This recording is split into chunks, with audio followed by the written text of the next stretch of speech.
Un homme pauvre sortait avec une fille qui était sa fiancée. Cette fille se battait chaque jour pour obtenir quelque chose à manger et était toujours à ses côtés dans les moments difficiles. Un jour, le gars a trouvé un bon travail et gagnait 3 500 € par mois. Des semaines après, sa fiancée a été hospitalisée pour une maladie grave et a eu besoin d'un total de 1 200 € pour se faire soigner. Elle a alors appelé son fiancé pour lui dire que c'était grave. Mais il n'a pas répondu au téléphone car il se trouvait dans une discothèque avec des prostituées. Sa fiancée a insisté pour l'appeler encore et encore, mais lorsque l'homme a décroché le téléphone, il la parle avec colère contre sa fiancée. « Que voulez-vous de moi ?» Lorsque sa fiancée lui explique sa situation, l'homme répond qu'il n'a pas d'argent à la donner.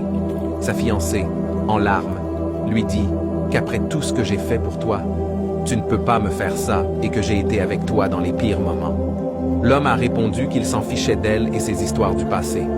Dieu fait souvent des choses comme ça, alors un homme riche vu la femme hospitalisée et paie la totalité du coût du traitement de la femme pour s'assurer qu'elle reçoive un bon traitement. Alors, le riche homme amena la jeune fille chez lui et elle lui raconta son histoire.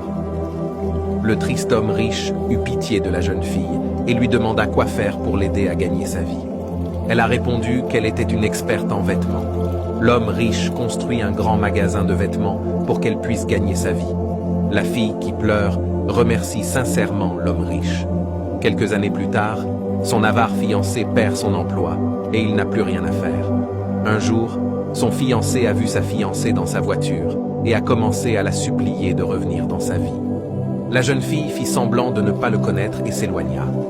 La leçon à tirer de cette histoire est que dans la vie, on fait de bonnes choses à certaines personnes, mais quand cette personne atteint un certain niveau de notoriété, il nous ignore et nous rejette. Soyez sages et prudents.